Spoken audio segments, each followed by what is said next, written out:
We got 2 minutes. 2 minutes. I'll be continuing with my second part, episode 2.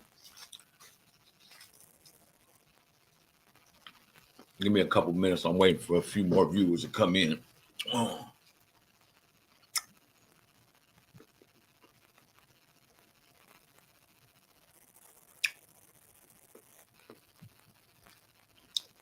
Mm-hmm.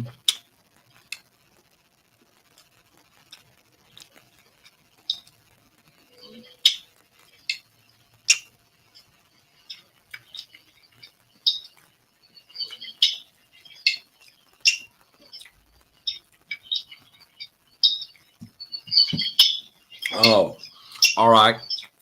Welcome back to the Prison Yard TV. Today is another episode of True Stories, episode 3, part 2, from a continuance from yesterday's story of the beginning of my 15-year prison sentence. And I left you guys off. I was in the hole at the Sacramento County Jail. So me in school, we're in the hole at the Sacramento County Jail, and it ain't looking too good. Like I said, my cellie pressed the button, told the police I had a knife in the cell when I was out to court. They gaffled me up at court, took me back to the county jail, didn't even let me go into the courtroom, and put me in the hole. When I get to the hole, Scoob's in the hole. Scoob's name is Norwood Armstrong. He's from Nogales, Gangster Crip from Sacramento. And I've been knowing this cat a number of years, and he's one of them ones that has a very big presence about himself. I don't want to say he's a big homie or anything like that, but he's somebody from his neighborhood, from what I've heard and from what I've known about him for a number of years. So like I said, when I get there, he tells me to flush the water out the toilet so we could talk. So I flushed the water out the toilet, and I start talking to Scoob, and he tells me, your cellie's the one that pushed the button and said that you had a knife in the cell, which I didn't put it past him. But the thing is, he crossed the line when he took my phone book, my pictures of my mail, and wrote my wife a letter. And like I said in my last episode, my wife came up to the county jail with my son and basically told me it's a wrap. She's filing for divorce. I'm not going to see my son any longer. Which, looking back at it, I mean, I was in a position. I put myself in this position. I was fighting for my life, and at this point, my wife has already did numerous of prison terms with me. So looking back at it in hindsight, she did what she had to do. So she did. She filed for divorce. Now I'm in there stressed out. My trial's about to start. I'm in the hole. And the guy that I told you from my neighborhood, Crazy, he was a worker on the floor when my brother came in. And like I said, my brother, they was trying to smut him up, saying he told on a bunch of cases and shit. And at this point, I never seen no paperwork on him or anything. So, of course, I'm going to defend my brother's name. So that's what we got into it. Me and Fathead and Spanky got into it with the lower tier for because of my brother. After he left and got sentenced to the branch, they pushed up on my cell and basically said I was harboring a snitch since he was in the cell with me. Like I said, there was no paperwork out on him at that time. So I defended his name. And the main one pushing this was Hood from Nogales. And that was Scoob's homie. So me and Hood didn't see eye to eye. But that already passed because now I'm on the 8th floor in the hole. He was down there on 4 West. So we're in the hole, I want to say, under 30 days. It didn't seem like we was there that long. And what they did was they took me, Spanky, and Scoob, and they sent us to 6 West. When we get to 6 West, Same old shit. All the West Side is all Crips and Southsiders at this time. Now at the county jail, it's different. You got stars, you got all kind of different gangs on the West Side. But back then in 2008, 2009, the West Side of Sacramento County Jail was Crips and Serenos. The East Side was Bloods and Northerners. So, this goes back a little ways. This story goes back a little ways. I got arrested on this case September 9th of 2008. So we're on 6 West doing our thing. Me and Scoo was getting tighter and tighter and tighter. So nobody knew what Scoo was back at the county jail for, because he was already in prison in Corcoran doing a 25 or 28 year sentence. And all of a sudden he comes back to the county jail and he's telling us it's for some old assault shit. So mind you, me and him get caught with our bangers. We're in the hole now. And I'm getting really close to this cat, Scoo from Nogales. So I get the Sacramento Bee every morning. They come and bring me the Bee. I had a subscription to the Sacramento Bee, and I never went to breakfast. I didn't eat breakfast at the Sacramento County Jail. So I used to have my paper delivered to my neighbor, and my neighbor was from North Highlands. His name was CC, and he was fighting a murder case. He was there fighting a murder case, and he was an all right cat. He just kind of like got up under my wing, and I kind of like took a liking to this cat. So my newspaper one morning goes up under CC's door like it does every other morning.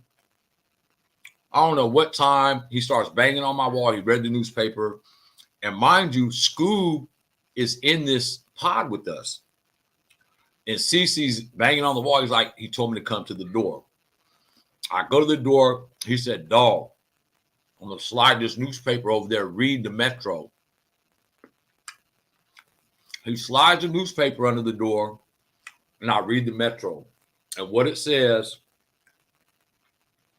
is the Natomas rapist gets convicted of I forgot how many rapes, and it had Scoob's full name on the damn newspaper, man. It was unbelievable. So now I'm in the county jail. The dude that I got closest to, come to find out, he was the Natomas rapist. And what happened was the newspaper said while he was in prison, they took DNA from him and they connected him to all these rapes in Natomas. So reading this newspaper, it's at the Sacramento County Jail.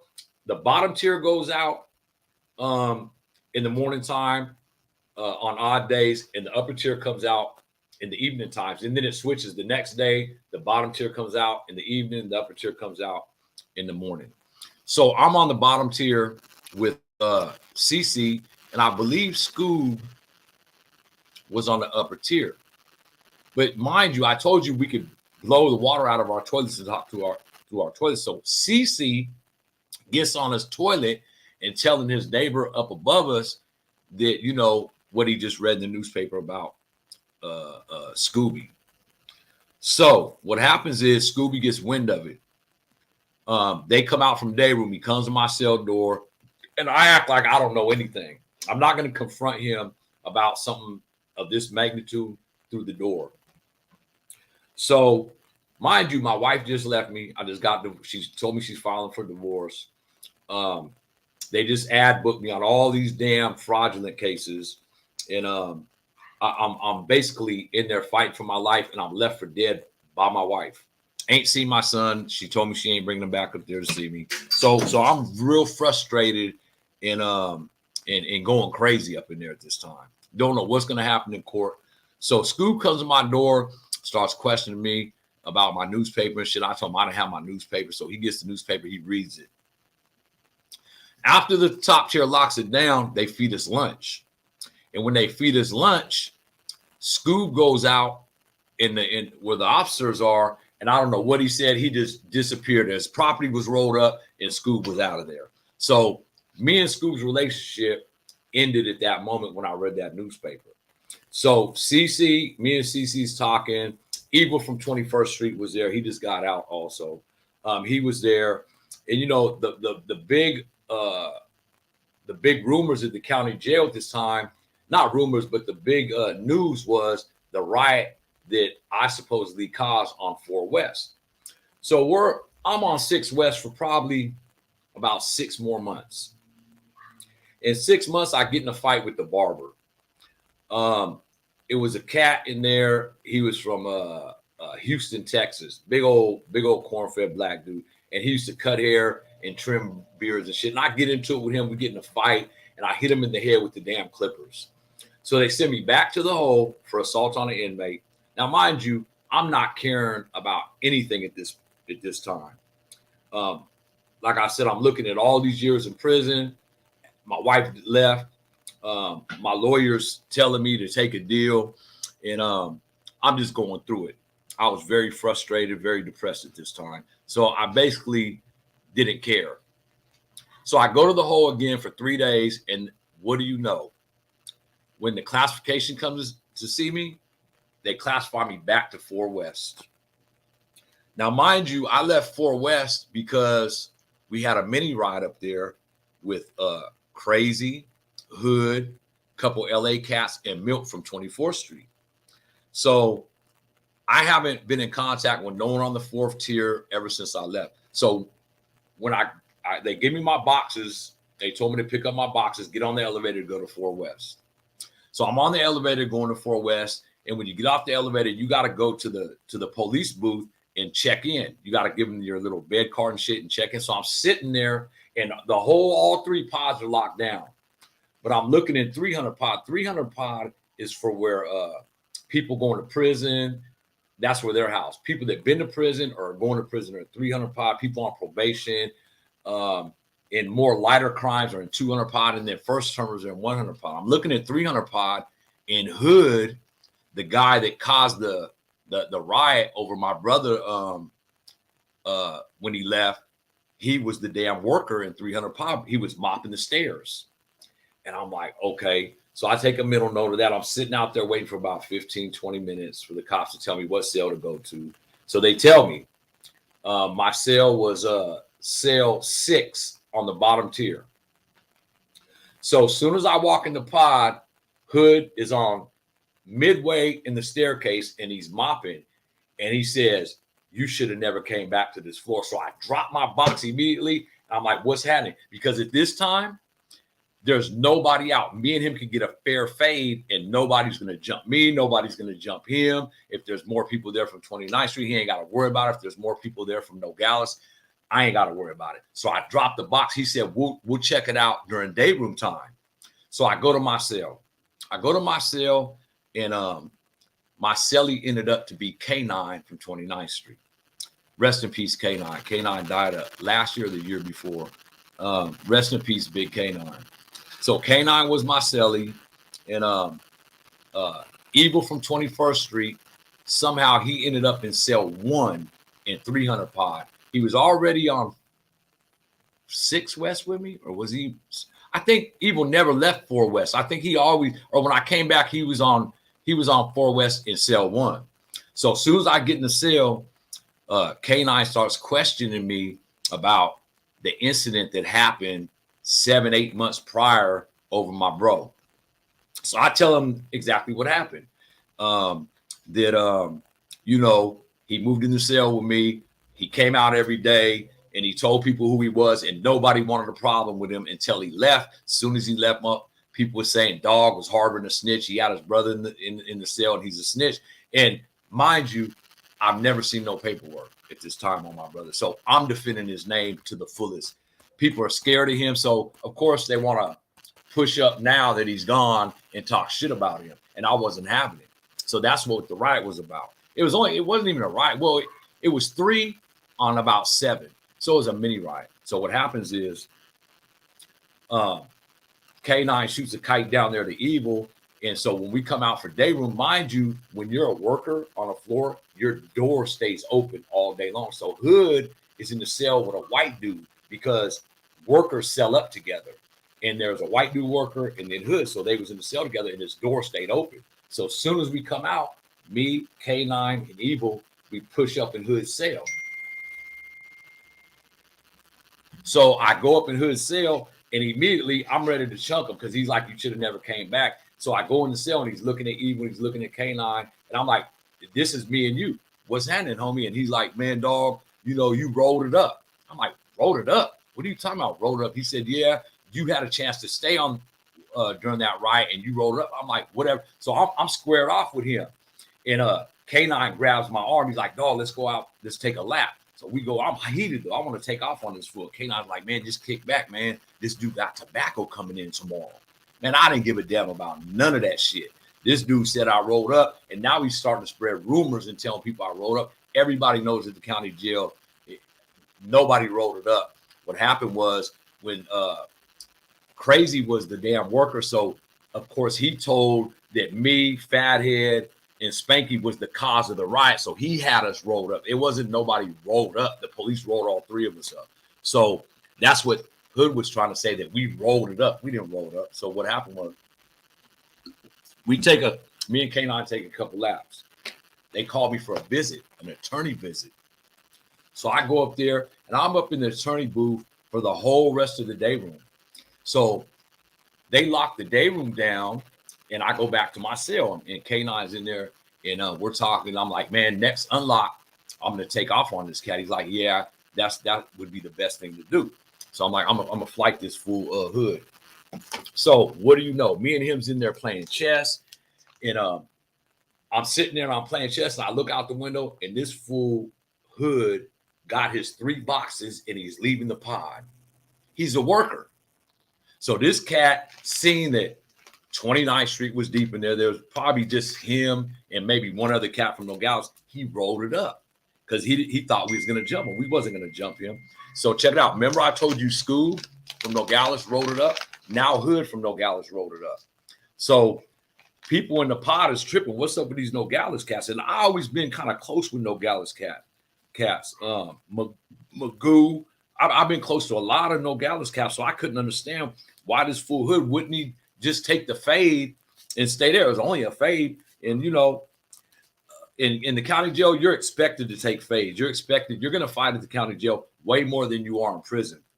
In prison, you got to go through all kind of different channels if you want to fight somebody, unless they're from your immediate car. At the county jail, there is none of that. You can have a fade with anybody. So what happens is I go to 2-3 months goes by and I'm taking it to trial. Wife ain't came to see me. She ain't answering no phone calls. I get the divorce papers. I'm in there tripping. My attorney's like, man, the lowest they're coming down to is 10 years. Now, mind you, my first deal was 32 months, 16 months, doubled up to 32 months. So now, before trial, they're offering me 10 years with 80% because I have 1 strike for a terrorist threat on a cousin. So I have this punk ass strike, and anything I get convicted of is going to be doubled up with enhancements. I got prison priors. I think at that time I had 5 1-year prison priors. So if I lost in trial, I think the maximum sentence they told me was 13 years, 8 months. That's what they told me. Because of of what I was being charged for, I was being charged with, I believe, 3 counts of real estate fraud, 8 counts of check fraud, and 2 or 3 counts of mail fraud. And because it was a fraud case in the state, the feds already dismissed it, state picked it up. Because it was a fraud case and there was so many banks, employees, so many U.S. postal employees, the state had a lot of witnesses. My trial lasted 3 weeks. So I was in trial for 3 weeks. In the middle of my trial, my attorney came and he brought me this death row inmate that was in the middle of his appeal, and he fired his attorney, and they let him fire his attorney, and they let him represent himself. Well, when they let him represent himself, there was a clause in there that his appeal was granted because they should have never let him fire his attorney. So my attorney, with his bright ass ideas, told me, man, we're losing this case in trial. It was probably the 2nd week in trial. He said, what I want you to do is tell the judge you want to fire me and you want to represent yourself. and most likely he's going to deny it. But if he so happens to grant you that motion to fire me, you'll have real good grounds on appeal. I'm listening to him. His name is Greg Foster. I tell the judge one day, we go in the courtroom, I tell him I want to fire Greg Foster, and he grants it. Mind you, I don't know, at this point in my life, I'm stressed out.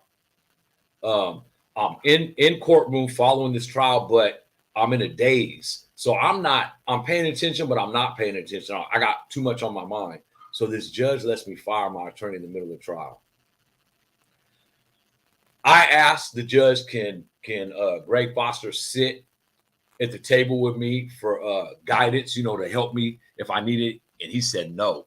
If you're going to fire your attorney, I'm going to grant it to you. And he told me all this stuff. Am I competent? What grade did I finish in school? Was I capable of, he went through all the legalities of me being able to represent myself. My mom, my brother's in the courtroom, and they're like, what the hell is this dude doing? He's firing his attorney. They was tripping because I never got to tell them what I was going to do because he told me the day before. I'm in the middle of trial, and I fire my attorney. The judge let me fire him and let me represent myself, and now I'm sitting there stuck. He hands me all these files. He gets up and walks in back of the courtroom where the audience sits, and he's sitting there. And we're in the middle of trial. And he was in the middle of cross-examining a bank person or some shit. So I don't know how to do this type of shit. To make a long story short, I take the stand, and in order for me to take the stand, I can't ask myself all these questions and answer the questions. So what they did was they brought a paralegal in there with all the questions that Greg was going to ask me when I got on the stand.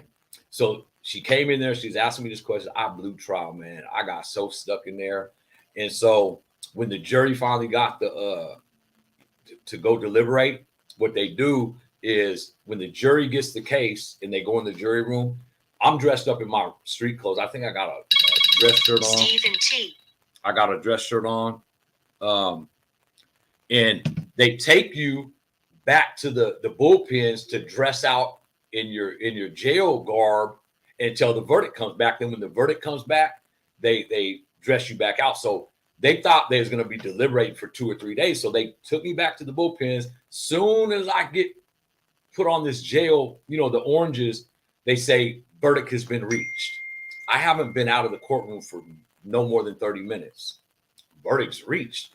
And I always thought, well, what I was told was when a verdict comes back that fast, it's probably not in the defendant's favor. And boy, wasn't it. I go back in this courtroom. When I get back in the courtroom, I sit down at the table, and they bring back the jury, and they're in a line, and not one of them will look at me in my face. They're all keeping their heads down. So I knew then. I was sitting there, and I was in shock. This is the first trial I've ever been to in my life, and I knew they was gonna find me guilty. I just didn't know the magnitude they was gonna find me guilty on. They found me guilty on every account. I think it was 13 accounts. So by the time the third verdict was read, I stopped. I was in a fog. I was just like in a daze, and I was sitting there, no emotion, no nothing, just listening, but wasn't hearing what they were saying. So by the time the judge read all these verdicts out, I feel like I'm a faint. So I'm sitting there, and if you guys know what jury sequestered is, it means that we could ask the jury, we could ask the foreman, we could poll the jury on asking, and the DA could do the same thing on asking them, did each one of them find me guilty beyond a reasonable doubt? Well, I don't know how to do that. So the district attorney started sequestering the jury, and each one of them came to the same conclusion. They all found me guilty on all accounts, and that was it. I go back to they send me back to the jail, and I'm in a daze. I call my mom. I'm trying to call now going to be my ex-wife. She don't answer. And I'm thinking I'm looking at 13 years, 4 months of 13 years, 8 months. So they put off my sentencing for 30 days. So I'm in there now. I'm trying to go to the law library and trying to look up all this shit in the law library, trying to find out how I'm going to appeal this shit like he said. So I call Greg and he comes up there to see me, and he's basically telling me that I have a huge percentage of coming back on appeal within a year. Man, it was all bullshit. I put off my sentencing for another 2 or 3 months. I'm filing all these motions. The judge is denying every motion I'm filing. I don't know what I'm doing. I got jailhouse lawyers in there writing writs that don't make no sense. And I go for sentencing. When I go for sentencing, Greg Foster's in there with me. He comes for my sentencing, and he's sitting at the table with me. And he's the one that told me my maximum sentence was 13 years, 4 months. When the judge was done talking, he hit me with 15 years, 8 months with 85%. Now, anyone that knows the law, I didn't at that time, but after going to prison for the 9 years I was there, I studied the law. I studied the law very frequently. So I got to know the laws. Well, they couldn't give me 15 years and 8 months with 85% because I only had one strike. They could only give me 80%. So I filed appeal. I filed writ of habeas corpuses, all that stuff. Well, I got an appeal lawyer. After I started making money in prison, I hired a lady out of San Diego named Sharon Shalin. And she was Charles Manson's appeal lawyer. And people recommended her to me, but I think I paid $15,500 for her. And she was like, you got very good grounds on. She sent me all these things, and she filed my appeal on all these grounds. And for the first 4 or 5 years, I just kept getting all this mail. They was denying every motion. So in 2014 or 2015, I'm in Donovan State Prison. Prop 47 comes out. It's a new law saying you could file certain crimes that were felonies. Could be, they're wobblers. They could be at the judge's discretion. They could be deemed misdemeanors. So I filed by myself without my appeal lawyer. I just filed, and I sent it to Sacramento court. Within a month, I get it back, and they dismissed 4 counts of fraud, and they took 2 years. Let me see, 15 years. No, they took 2 years and 8 months off my sentence. Now I got 13 years. So I was happy about that. But my appeal was still, I think, in the 9th district, Eastern District. My appeal was still in, so she was making me very hopeful about my appeal. But let me back up a little bit. I went way ahead of myself. So I get the 15 years, 8 months from the court. Now the normal process is when you get found guilty of a crime and after your sentence, you go from the Sacramento County main jail and they send you out to RCCC to the branch. By this time, I already knew Tory what he had done. If you guys, so yesterday I had a lot of comments, and I wanted to tell you this at the beginning of this video, and I forgot. A lot of comments, negative comments about my first video. And so what I did was I on my thumbnail, that's the paperwork where that individual told on me in the back of the cop car and said I was crazy, I was a killer, that he didn't want to be in the same jail as me. What can he do? What does he have to say or do to go home tonight? He wanted to make a deal. It's all on that thumbnail. If you read that thumbnail and blow it up with your fingers, you'll see exactly what he said and how I was in the predicament I was in. And I didn't do that. I didn't put that paperwork as my thumbnail to have any negative repercussions on that individual or anybody else, because there was actually 3 individuals that told on me on this case. And I'm not going to put their names out there. You guys could figure out for yourselves who told and how I'm telling this story. It's kind of common sense if you really listen to my story. And I didn't do that for that reason. I put it out there because 3 individuals had made negative comments yesterday on my story, saying that it sounds fabricated. How did I get caught for attempted home invasion robbery, and it was only a gun involved, and there wasn't nobody there to prove it. Well, there goes the paperwork right there. Check it out. My thumbnail will tell you everything. I didn't want to put all the paperwork out there. It's very thick. I put where he's telling on me from the gate as soon as he gets put in the back of the cop car. And he gave it up decently. He told them everything they wanted to hear. However, they didn't have nothing but a pistol. And all they wanted was a conviction of the pistol. And that's what he ended up taking 2 years or 3 years would have time for it. But anyway, I get sentenced and they send me to the branch. Now, mind you, I've been away. I've been out of Sacramento for 3 years in Washington, and I only was in Sacramento 8 months from Washington before I caught this case. So I'm not knowing the new gang culture in Sacramento at this time. At the county jail, I've been hearing about this Zilla stuff and this Star stuff and all the new gang cliques, right?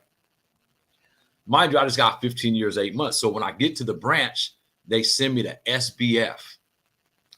And, you know, I've been to SBF numerous of times. So it ain't, I mean, it's just another part of to the branch to me. When I get in SBF, it's nothing but Zilla cats in there. They're the workers. They're running around. They're running the jail. They even got the cops, the sheriffs on the intercom saying us. That's what Zilla cats say, us. You know how we say cuz? Their lingo is what's up, us, Uzzy this, Uzzy that. So I'm hearing these cops say us on the intercom to these cats. I'm like, what? It was wild. So when I get there, I go in the cell. I'm on the second tier in SBF. I think I was in 300 pod. And I walk up the stairs and I go in the cell and I'm in there by myself. So for the first 2 days, now mind you, I'm at the branch waiting to catch the gray goose for the branch to Tracy to the reception center side so I get classified and go on to the prison I'm going to. So the second day I'm in there, I see a cat I know walking up the stairs. He's a blood from Fruit Ridge, and they pop my door open. As soon as they pop my door open, I stand at the door, and his name, we're gonna call him Troy. He's my age, and I've been knowing this cat all my life since John Steele, since junior high school.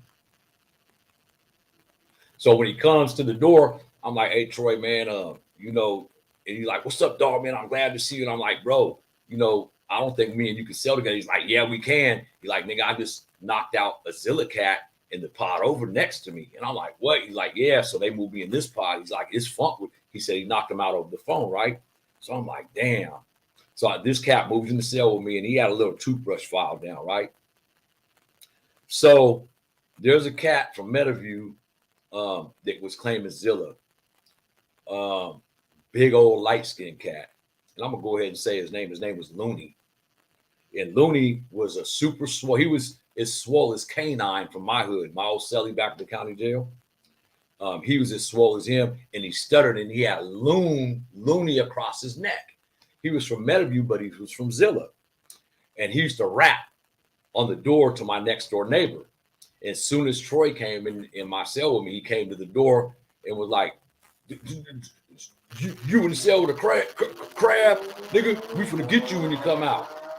And, you know, I don't do no woofing between doors, but he disrespected me. So as soon as he walked away, Troy was like, "Man, I'm going to blast this fool." And Troy was going to court for I don't know what. I think he was looking at 5 years for possession of a pistol or something. So I was like, bet. When we come out, we finna just take off on these cats.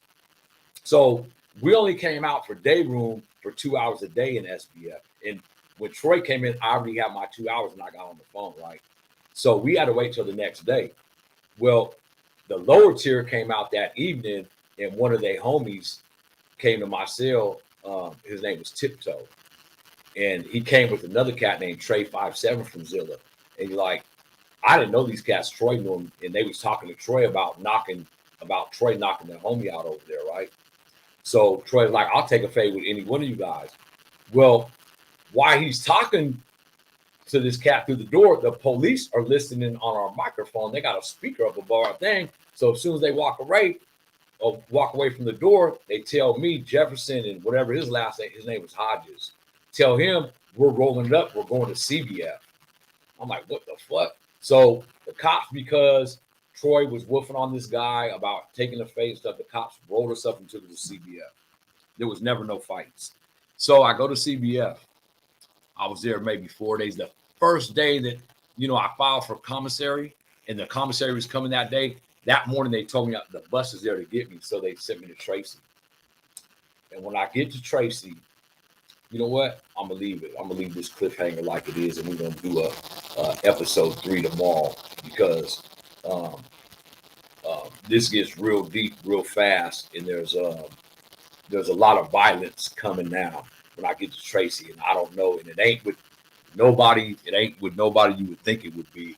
But there was a big incident at DVI when I got there after I was there a couple months. And I'll leave you guys with that. Tomorrow, I'll continue with episode 3. This story hopefully will kind of shed some light on getting locked up and the processes of getting locked up, going through all kind of obstacles and hurdles and your mind playing tricks on you and so many different emotions that come over someone that's fighting a case like this. And not only fighting a case like this, things happen with me getting a divorce over a cellie that I beat up. And it's like the emotions that come over a man when they're up against something like this is just, it's a lot for one person to take. And you got to think, there's a lot of things that happened in the last year and a half with me. So I was like basically saying, I don't care no more. And when I got that 15-year sentence, I really felt that way. And I'll continue the story tomorrow and we'll pick up from where I left off at. But I want you guys to know that I'm not doing these videos in no fashion to cause any problems out on the streets or in jail. I'm not trying to smut nobody up, even though, I seen this cat since I've been home. And he claims to be a Christian now and he's selling cars and shit. And he hit me on Facebook right before I came home. I had a cell phone in there. And he did. I didn't tell you guys that. I'm going to tell you guys now. He did. He got on the stand on me. And basically, he tried to clean up from him telling on me, from him calling the detective. And what he did was he tried to clean up what he did by telling on me, by getting on the stand and manipulating what he said and why he said it. And it really messed me up even more. And he tried to clean it up, but it really messed me up and I was found guilty. I don't want to say based on his testimony because there were several individuals that came and testified on me. The individual that he hooked me up with that I did his bank account, he came and testified on me as a white cat, and it was just ugly. But I'm going to leave this right where it's at, and I'm going to pick up tomorrow with the last episode 3, man. And it's going to get kind of funky. It gets real funky at DVI when I get there. And there's a lot of violence when I get to Tracy. And it's it ain't against it ain't against someone that you guys would think it was against. It wasn't against the Bloods. It wasn't against Zilla. It was against another faction that I was also allies with. So we'll get to that tomorrow. I see your guys' comments, Smurf Nacho. Oh, we're gonna tap you at the radio station right now, huh? Good seeing you live again. All right, Scotty J, Smurf Nacho, Leslie. I'll talk to you guys. I'll address these comments tomorrow. I've been on here 38 minutes. I'm trying to keep my videos under 45 minutes now. Like I said, I got paid finally for my YouTubing yesterday for the first time. All these months I've been YouTubing, I was monetized, but I didn't know how to add AdSense to get paid. And I finally learned how to do that thanks to Dirty Weather 916. He helped me through that, and I got my check. Well, actually, I got it on the 11th, and it hit my bank account yesterday. So now that I see the fruits from my work, you could better believe I'm gonna be on here a lot more often after I see that first check. So YouTube is it ain't a substantial amount of money, but it's a good little chunk, and I'm gonna continue these videos, and hopefully I'm getting through to these youngsters, man. And I can't stress enough how much heartache getting in trouble, going to jail, and losing your family causes somebody. And I really want you guys to understand that's why I'm doing these videos. Hopefully, somebody out there in their teens or young adulthood will see these videos and think twice about stealing that car, about picking up that pistol, about robbing, about selling dope. Hopefully, someone will see this and have second thoughts, man. That's my goal here. So I want you guys to stay blessed. I want you guys to stay safe. Happy holidays. I'll see you guys tomorrow with episode 3. Also, if you haven't already subscribed to my channel, hit that subscription button. And if you ain't a member yet, I see I got some members now. But if you're not a member yet, hit that join button. Become a member. There's so many perks, man. You guys will get way more. You'll get the $3.99 you spend to become a member of my channel will be paid. As soon as you pay the $3.99, you'll get it back. Trust me, in content, because I got bangers on for members only, and I got poems, I got artwork, I got my book. You guys can get a copy of my book, ebook, The Man Behind the Woman. Become a member for $3.99. I'll see y'all tomorrow. Stay blessed. And remember this: tonight, before you go to bed, call the people you love and tell them you love them. We don't know. Tomorrow's not promised to us. We don't know if we're going to wake up tomorrow. So make sure you tell the people you love them. Stay blessed. See y'all tomorrow.